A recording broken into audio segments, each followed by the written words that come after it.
Hello students, welcome to E team live. तो क्या हाल चाल है आप सबके। तो बिहार बोर्ड के जल्द ही एग्ज़ाम शुरू होने वाले हैं, तो आपके क्वेश्चन पेपर सोल्व कराना भी ज़रूरी है।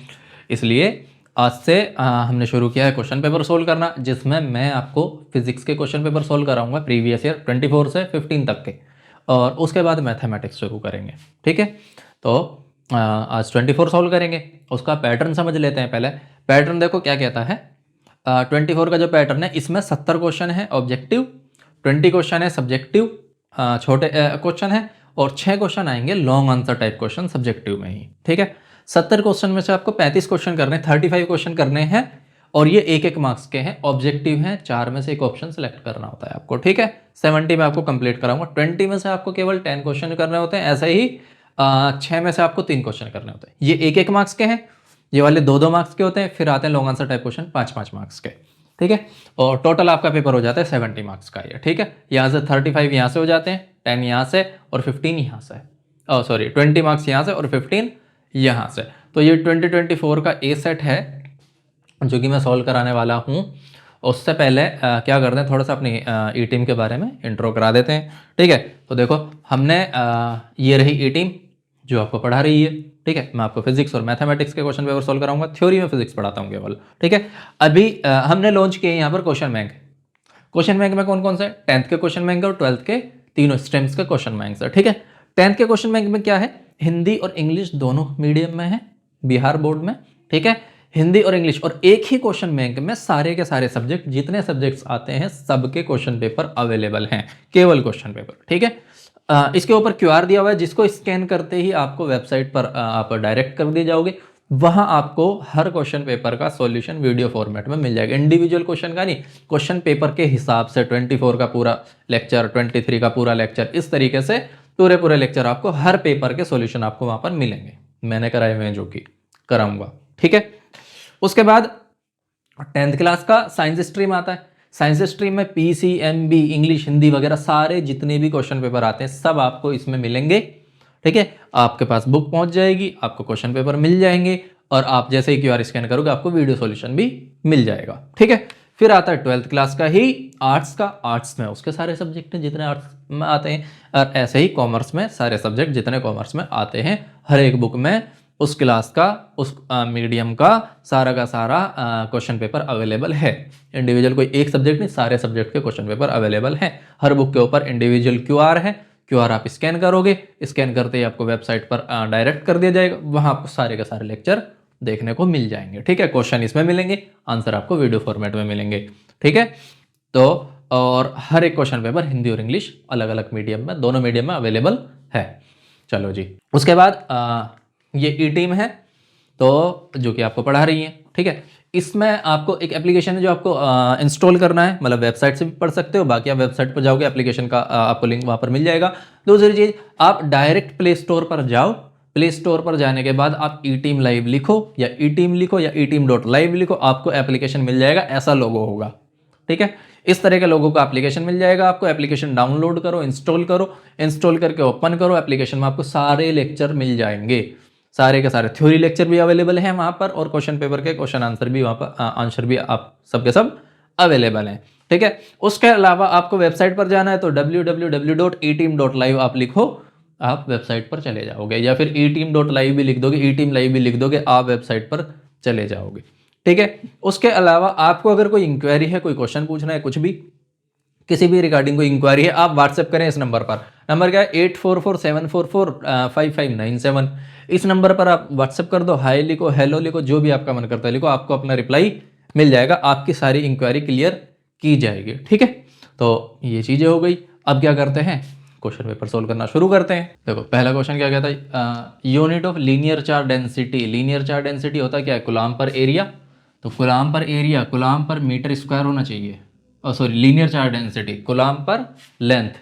ठीक है ना, तो कूलाम पर मीटर होनी चाहिए, ये रही सीधा। तो लीनियर चार्ज डेंसिटी को किससे दिखाते हैं, लैम्डा से दिखाते हैं। होता क्या है, Q/L। ठीक है, तो कूलाम पर मीटर। चलो जी, नेक्स्ट क्वेश्चन देखो।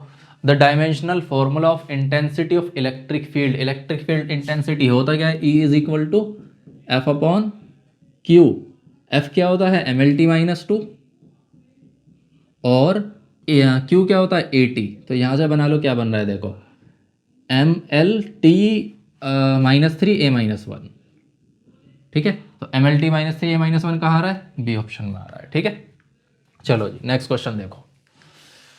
Number of electrons present in 8 coulomb negative charge, ठीक है, 8 coulomb, Q is equal to NE पढ़ा है हमने, Q is equal to NE, यही तो पढ़ा है। तो यहाँ से निकालो N is equal to Q upon E, Q कितना हो गया, 8 कूलम हो गया, E की वैल्यू 1.6 इंटू 10⁻⁻19 हो गया।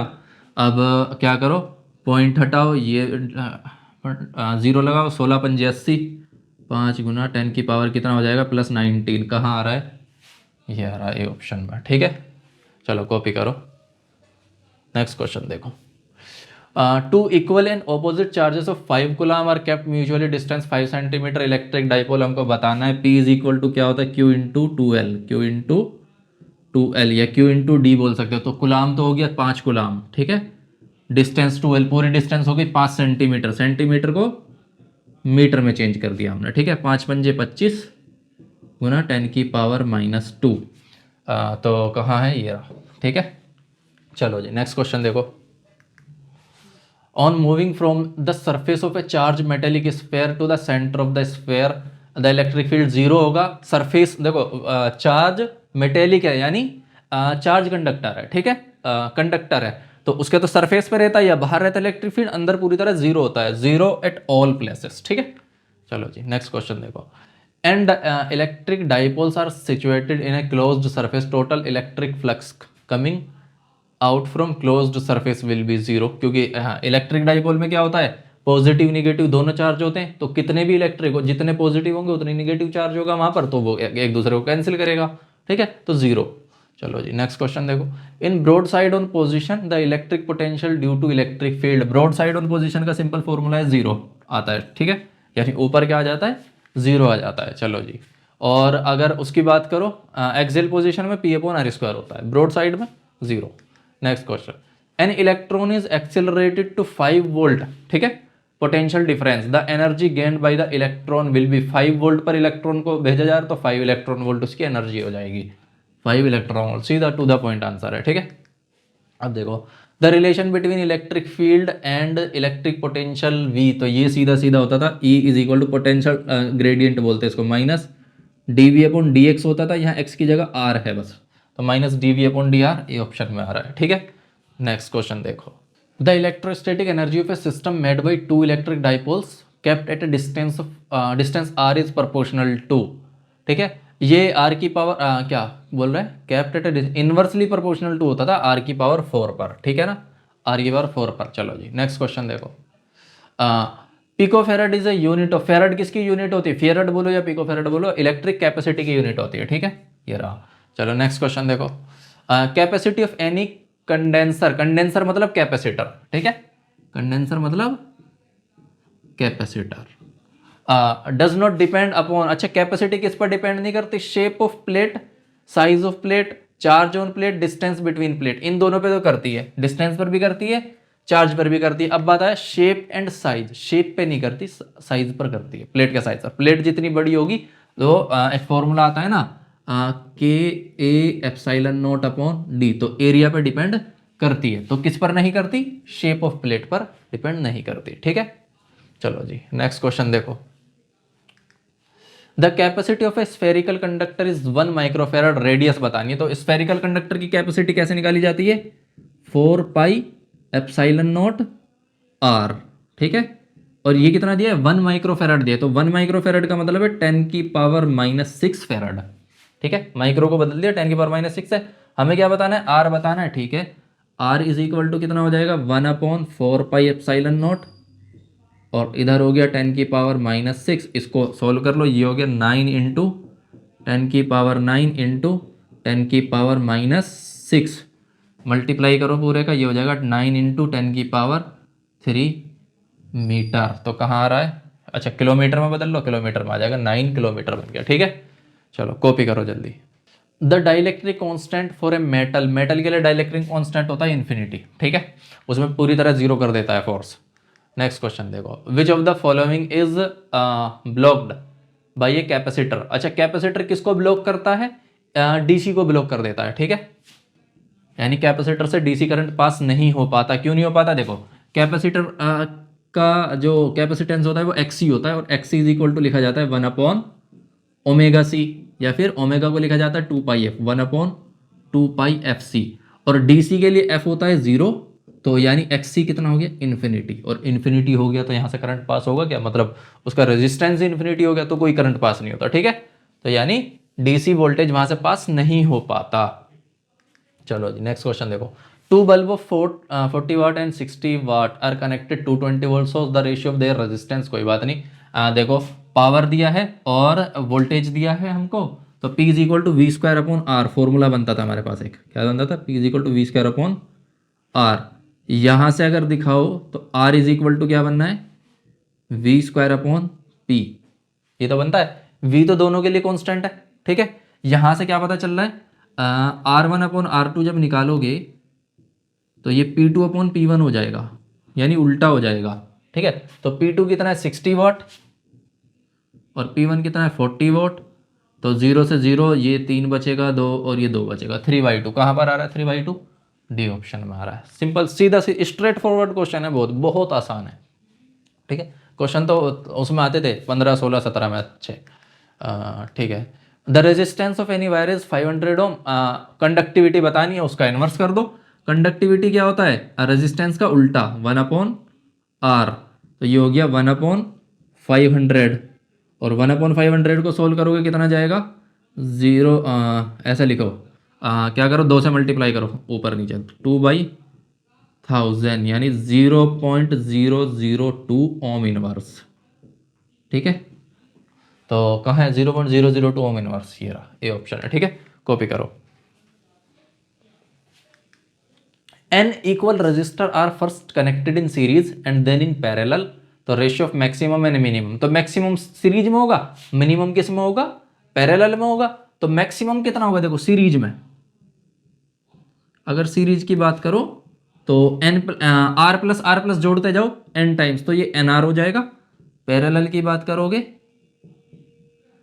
तो डिवाइड में जाएगा, r अपॉन n हो जाएगा। इसका रेशियो निकालो, nr divided by r divided by n। तो इसको सोल्व करोगे, ये आ जाएगा n²। कहाँ पर आ रहा है? ये रहा n²। ठीक है, कॉपी करो जल्दी। To increase the sensitivity of a potentiometer, potentiometer की सेंसिटिविटी बढ़ाने के लिए सिंपल क्या कर दो, उसकी वायर की लेंथ बढ़ा दो। तो कहाँ है? Decrease increase length of wire area. ठीक है ना, डी ऑप्शन। लेंथ की वायर जो पोटेंशियोमीटर में वायर लगा होता है उसको लेंथ को बढ़ा दो।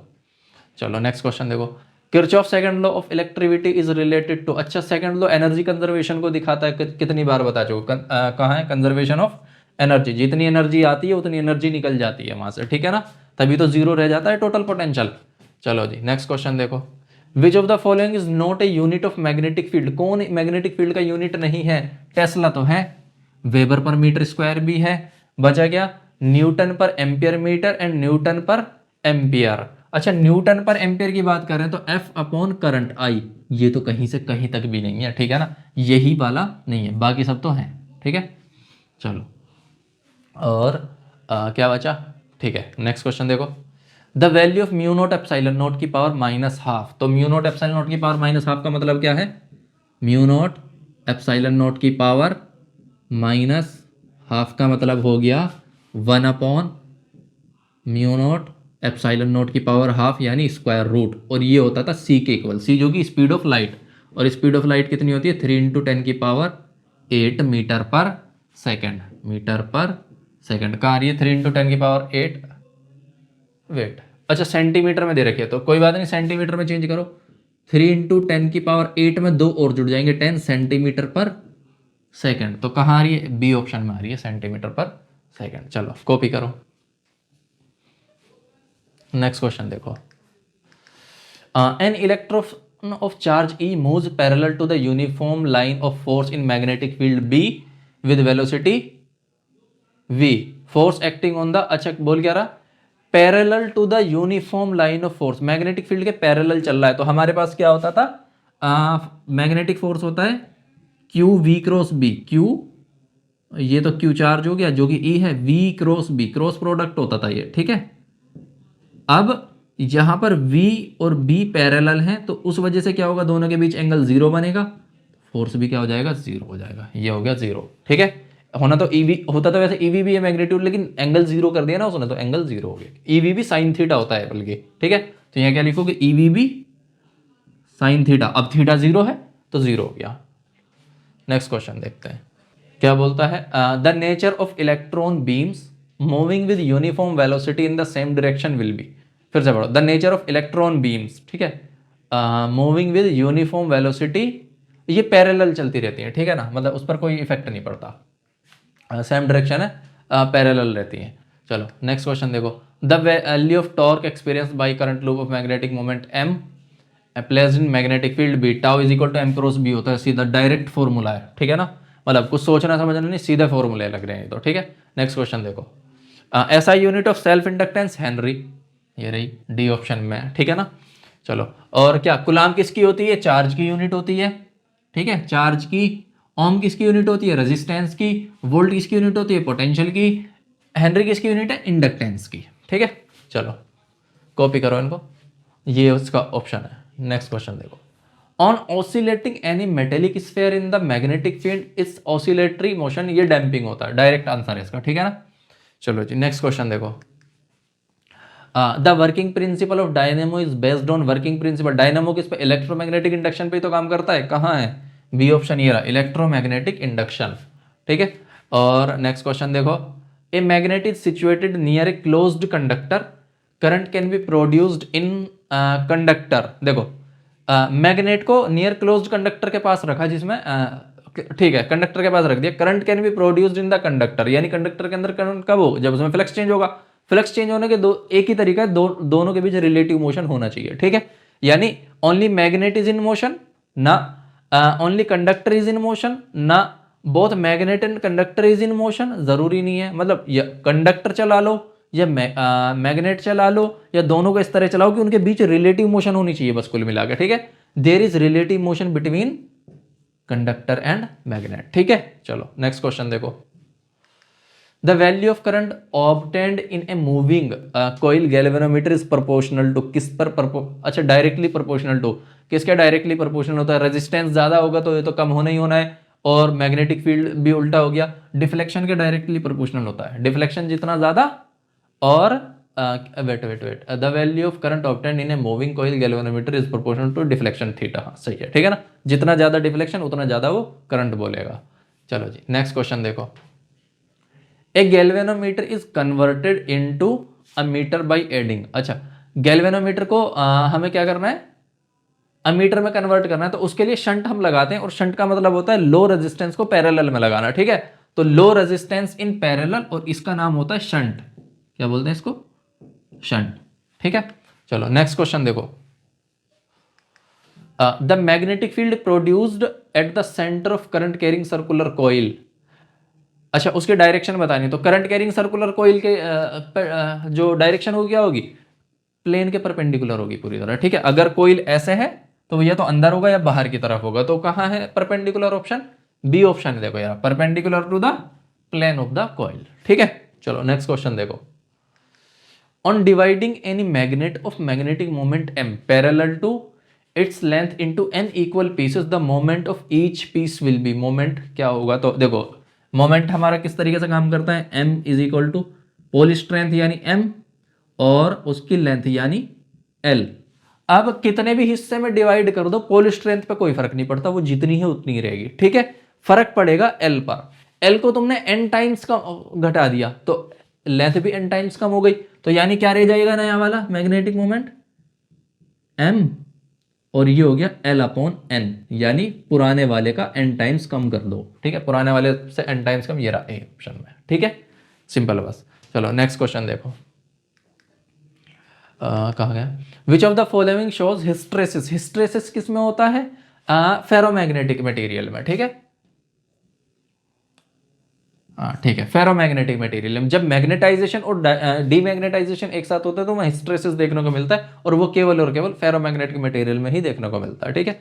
नेक्स्ट क्वेश्चन देखो, the value of magnetic potential at a distance r from the pole strength m is, देखो क्या कह रहा है, the value of magnetic potential, जैसे इलेक्ट्रिक पोटेंशियल ऐसी magnetic potential at a distance R from pole strength M. जैसे charge Q से पूछा जाता है ऐसे ही पोल स्ट्रेंथ एम से पूछा जा रहा है। तो फॉर्मूला क्या बनता था, v अगर निकालते थे हम किसकी वजह से, 1/4πε0 q अपॉन आर, यही तो आता था। तो यहाँ q की जगह m अपॉन आर आएगा, इसकी जगह μ0/4π। कहाँ पर आ रहा है, ये ऑप्शन आ रहा है, बिल्कुल कंपेरेबल चलता है ये, ठीक है। चलो नेक्स्ट क्वेश्चन कर। What is produced by induction coil. Induction coil क्या प्रोड्यूस करती है, हाई वोल्टेज प्रोड्यूस करती है, ठीक है ना। इंडक्शन कॉइल क्या प्रोड्यूस करती है, हाई वोल्टेज, इसके लिए यूज की जाती है। नेक्स्ट क्वेश्चन देखो, the energy density of magnetic field B, direct formula है half B square upon mu naught का है, ऑप्शन ए में डायरेक्ट फॉर्मूला चलता है, ठीक है। चलो जी, ये हाफ बी स्क्वायर अपॉन सी में, और दूसरा चलता है half E square epsilon not में, ठीक है। यानी ई में ऐसे चलता है, बी में ऐसे चलता है, और दोनों इक्वल भी होते हैं, ठीक है। चलो जी नेक्स्ट क्वेश्चन देखो, what value of alternating current is measured by hot wire ammeter. कौन सी वैल्यू, आरएमएस वैल्यू, हर चीज की आरएमएस वैल्यू ही बताता है। तो कहाँ पर है, root mean square C, option, ठीक है। चलो, और if magnetic field B is perpendicular to the surface area vector ds, ठीक है, then the magnetic flux zero हो जाएगा। अगर परपेंडिकुलर है क्या होता है flux, phi is equal to B dot D, sorry B dot A या डी ए, डी एस बोल रहा था ना, हाँ बी डॉट डी एस बोलो या डी ए बोलो। परपेंडिकुलर है तो बी डी ए कोस 90, और कोस 90 की वैल्यू क्या होती है, जीरो। तो ये हो गया जीरो परपेंडिकुलर होने में।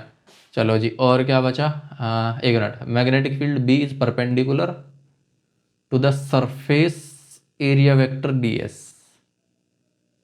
वेट एक मिनट, ये फिर से पढ़ो, क्या कह रहा है, if magnetic field B is perpendicular to the surface area vector then the magnetic flux on the D S will be, रुक जाओ नहीं होगा, बी डी एस होना चाहिए, नहीं ठीक है, हाँ ठीक है, जीरो हो जाएगा, ठीक है। चलो, और इसमें दिया तो है ही नहीं, B D S cos theta होगा वैसे, पर थीटा की वैल्यू वहाँ रखनी पड़ेगी तुमको, ठीक है। अब एक बार फिर से इसको पढ़ लेते हैं। देखो, मैग्नेटिक फील्ड बी है, मान लो ये सरफेस एरिया है आपका, इस तरीके से ये सरफेस एरिया है। मैग्नेटिक फील्ड क्या निकल रहा है, बाहर की तरफ निकल रहा है, ठीक है, मैग्नेटिक फील्ड बाहर की तरफ निकल रहा है। और दूसरी बात क्या कह रहा है, perpendicular to the surface area vector DS. अच्छा, एरिया वेक्टर बाहर है, इसके परपेंडिकुलर है, हाँ फिर तो जीरो होगा, ठीक है, सही है, फिर तो जीरो। कभी कभी वो कंफ्यूज करता है, वो बोल देगा एरिया वेक्टर की जगह बोलेगा प्लेन के परपेंडिकुलर, तो एरिया वेक्टर के पैरेलल हो जाएगा, ये याद रखना। उस कंडीशन में जीरो नहीं होता, उस कंडीशन में एंगल जीरो बन जाता है, ठीक है। चलो जी, यूनिट ऑफ रिएक्टेंस। रिएक्टेंस क्या होता है, जो रेजिस्टेंस होता है, रेजिस्टेंस ही तो रिएक्टेंस है। तो रेजिस्टेंस की यूनिट क्या होती है, ओम होती है, ये रही ओम्स, ठीक है। करो नेक्स्ट क्वेश्चन देखो, mean value of alternating current in a full cycle. अच्छा, फुल साइकिल में कितनी होगी, जीरो। कैसे, एक साइकिल ऊपर जाएगी, मतलब आधी साइकिल ऊपर आधी साइकिल नीचे, तो टोटल मिला के क्या जोड़ोगे तो कितना हो जाएगा, एवरेज जीरो, ठीक है। तो मीन वैल्यू क्या होती है फुल साइकिल में, जीरो। चलो जी, if the phase difference between alternating current and EMF is phi, then would the value of power factor को कोस फाई से दिखाते हैं हम, ठीक है। पावर फैक्टर क्या आता है, कोस फाई से। जब हम पी निकालते हैं तो अल्टरनेटिंग करंट में आता है V I cos phi, V I नहीं आता, केवल वी आई कोस फाई आता है, ठीक है। चलो कॉपी करो, नेक्स्ट क्वेश्चन देखो, in AC circuit power is lost in only. अच्छा, पावर किस में लॉस्ट होती है, एसी सर्किट में। तो बताया ना मैंने, एसी सर्किट में क्या होता है, P is equal to V I cos phi, ये बनता है, ठीक है। अब देखो, रेजिस्टेंस के लिए फाई की वैल्यू जीरो, कैपेसिटेंस के लिए फाई की वैल्यू 90, और इंडक्टेंस के लिए फाई की वैल्यू 90। तो इन दोनों में तो जीरो हो जाएगी, कोस 90 बचा क्या, केवल रेजिस्टेंस। तो पावर लॉस्ट किस में होती है, ओनली इन रेजिस्टेंस, ठीक है। इनमें क्या हो जाती है, पावर लॉस जीरो हो जाती है। चलो कॉपी करो, an alternating current is represented by equation, ये आई है यहाँ पर, ये क्या है, I is equal to 0.6 sine 100 pi T. The frequency बतानी है, ठीक है, कोई बात नहीं। इसको क्या करेंगे, I is equal to I naught sine omega T या फिर 2 पाई एफ टी, इससे कंपेयर करो, ठीक है। क्या लिखेंगे, I is equal to I naught की जगह 0.6 साइन 100 पाई टी है ना, 100 को क्या लिखेंगे, 2 पाई इंटू 50 टी। तो यहां से हमको पता चल रहा है एफ इज इक्वल टू कितना आ रहा है, 50 हर्ट्ज। कहाँ आ रहा है, f is equal to frequency आ रही 50 हर्ट्ज, ठीक है, उसे कंपेयर करना है, बस कॉपी करो। करंट यूज्ड इन इलेक्ट्रोप्लेटिंग, अच्छा इलेक्ट्रोप्लेटिंग में करंट को करंट यूज्ड इन इलेक्ट्रोप्लेटिंग, देखो उसमें एसी नहीं किया जा सकता, डीसी ही यूज करना पड़ेगा, ठीक है, क्यों, एसी क्या करेगा, जितना इलेक्ट्रोप्लेट करेगा फिर डी इलेक्ट्रोप्लेट कर देगा उसको वहां से, क्योंकि उसमें साइकिल बदलती है बार बार, तो उसमें सेम साइकिल रखनी होती है, तो डीसी यूज करते हैं। चलो, a large virtual image of object is found by, large होनी चाहिए, वर्चुअल होनी चाहिए, ठीक है, हाँ वर्चुअल होनी चाहिए, तो किससे, सबसे पहले देखो मिरर की बात कर रहे हैं, कॉन्केव मिरर या कॉन्वेक्स मिरर, कॉन्केव मिरर या कॉन्वेक्स मिरर, तो देखो एक ऑप्शन तो यहाँ पता चल गया, दोनों में से किसी एक से ही होगी, क्योंकि लेंस तो अब आएगा नहीं बीच में, ठीक है, क्योंकि ये दोनों एक दूसरे को अपोज करेंगे।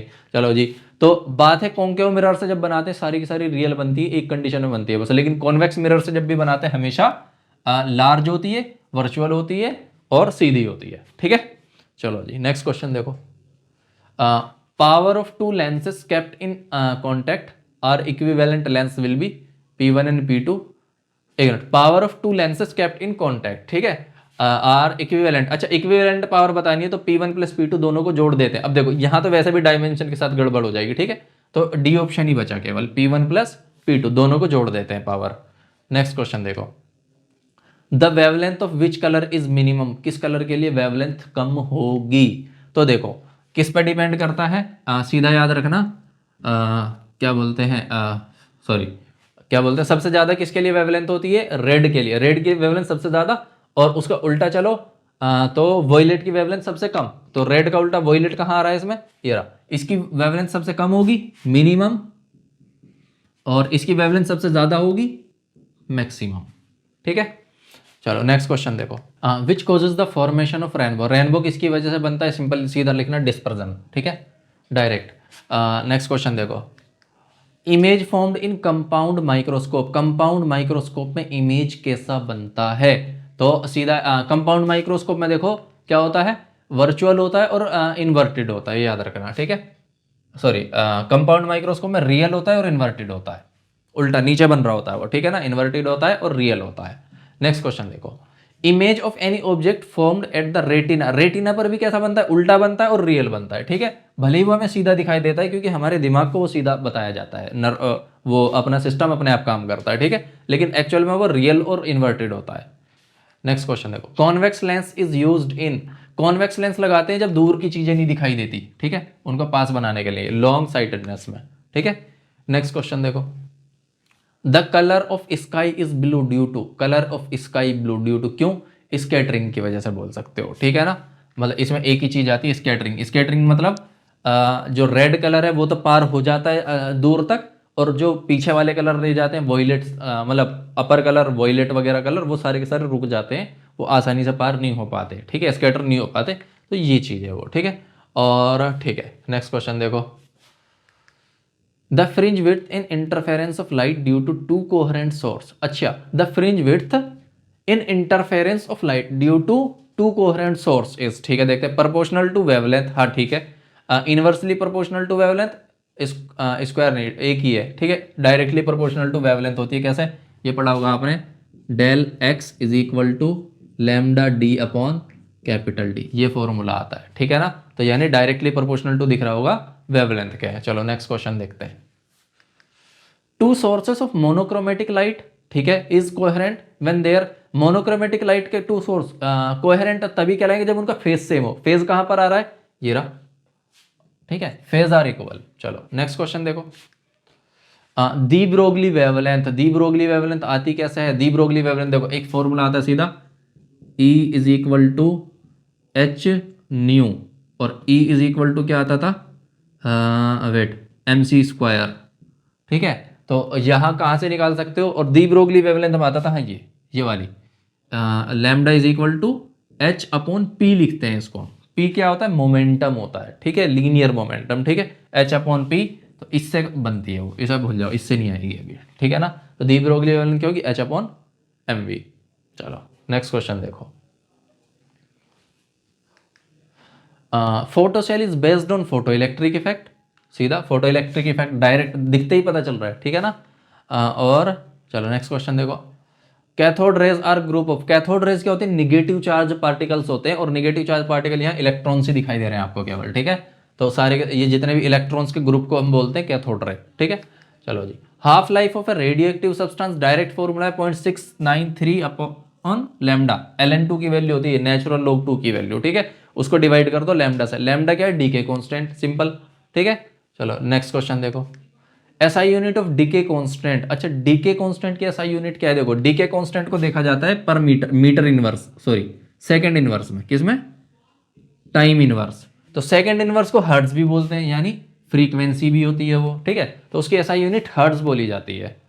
चलो नेक्स्ट क्वेश्चन देखो, number of neutrons in an atom 90 thorium 230। Neutron हमको बताने, न्यूट्रॉन बताने के लिए सिंपल करते क्या, इसमें से इसको घटा दो, तो 230 माइनस 90, तो कितना बचा, 130 140, कहाँ आ रहा है 140, ये रहा, ठीक है।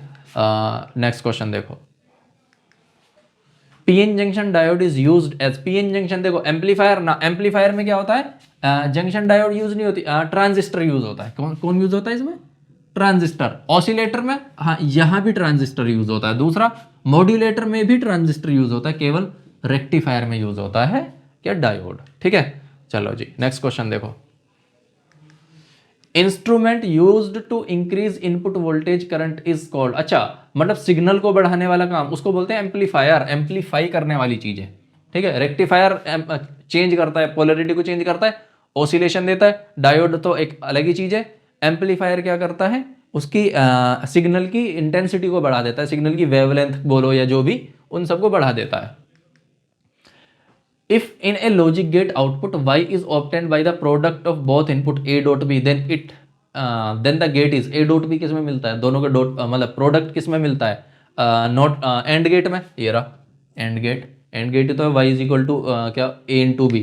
चलो जी नेक्स्ट क्वेश्चन देखो, the width of forbidden energy gap in the semiconductor is approximately, semiconductor में जो होता है फॉरबिडन गैप बहुत कम होता है, अप्रोक्सीमेटली 1 इलेक्ट्रॉन वोल्ट, मतलब उतना कम नहीं होता, ज्यादा हो गया, 1 इलेक्ट्रॉन वोल्ट होता है, ठीक है। और अगर आप इंसुलेटर की बात करो तो 15 इलेक्ट्रॉन वोल्ट, 10 भी कम है, 15 इलेक्ट्रॉन वोल्ट होता है। कंडक्टर में 0 होता है, ओवरलैप किए रहते हैं बल्कि, ठीक है। तो सेमीकंडक्टर में 1 इलेक्ट्रॉन वोल्ट होता है। चलो नेक्स्ट क्वेश्चन देखो, the equivalent number of decimal number 27 into binary, decimal को किस में बदलना है हमको, ठीक है कोई बात नहीं, 27 को चेंज करो, देखो कैसे चेंज करेंगे, 27 को 2 से डिवाइड करना शुरू करो, ये रहा 2 से डिवाइड किया, कितना गया, 13 दूनी 26, ठीक है। तो 1 बचेगा यहाँ, 2 से डिवाइड किया कितना गया, 2 6 12, फिर 1 बचेगा, 2 से डिवाइड किया 3 टाइम्स गया, फिर 0 बचेगा क्योंकि कंप्लीट हो गया ना। 2 से 2 1 ज़ा 2, फिर 1 बचेगा, और 2 से 0 टाइम्स जाएगा, फिर 1 बचेगा। नीचे से ऊपर पढ़ो, 1 1 0 1 1, कहाँ आ रहा है 1 1 0 1 1, ये रहा डी ऑप्शन में आ रहा है 1 1 0 1 1, ठीक है। कॉपी करो। नेक्स्ट क्वेश्चन देखो, in full wave rectifier if input frequency is 50 hertz then output frequency कितनी होगी अगर इनपुट फ्रीक्वेंसी इतनी है, ठीक है। देखो 50 हर्ट्ज का क्या मतलब है, ये एक साइकिल 50 हर्ट्ज की, ठीक है, ये पूरी एक साइकिल, ठीक है, इतनी, ये एक साइकिल है जो 50 टाइम्स आ रही है 1 सेकंड में, ठीक है। जब ये हमने क्या करा, फुल वेव रेक्टिफायर बनाया, फुल वेव रेक्टिफायर में ये कैसे हो जाता है, ऐसे हो जाता है, ठीक है। यानी अब एक साइकिल ये है, दूसरी साइकिल ये, तीसरी, तो साइकिल हो जाती है डबल, ठीक है। तो यानी 50 हर्ट्ज से हो जाएगी ये 100 हर्ट्ज, सिंपल, ठीक है। हाफ वेव होता तो बीच वाली साइकिल ही गायब हो जाती है, ये ऐसे, तो ये 50 हर्ट्ज ही रहती है, ठीक है। तो फुल वेव में क्या है, डबल कर दो। चलो नेक्स्ट क्वेश्चन देखो, the device which works of both modulation and demodulation is called, उसको मोडम बोलते हैं। मोडम दोनों काम करता है, मॉड्यूलेशन भी करता है, डिमोड्यूलेशन भी करता है, ठीक है। चलो नेक्स्ट क्वेश्चन देखो, distance of communication satellite from the surface, communication satellite को रखा जाता है 36,000 किलोमीटर ऊपर, ठीक है, 36,000 किलोमीटर ऊपर। चलो जी नेक्स्ट क्वेश्चन देखो, एटीन्यूएशन इज मेजर्ड इन, इसको डेसिमल में नापते हैं, डेसिबल में, ठीक है, मतलब शोर की बात कर रहा है वो, ठीक है, डेसिबल, ये हो गया डेसिबल। चलो जी नेक्स्ट क्वेश्चन देखो, ये कंप्लीट हो गए, तो इसके बाद शुरू होंगे सब्जेक्टिव क्वेश्चन, ठीक है, उन्हें देखते हैं भी।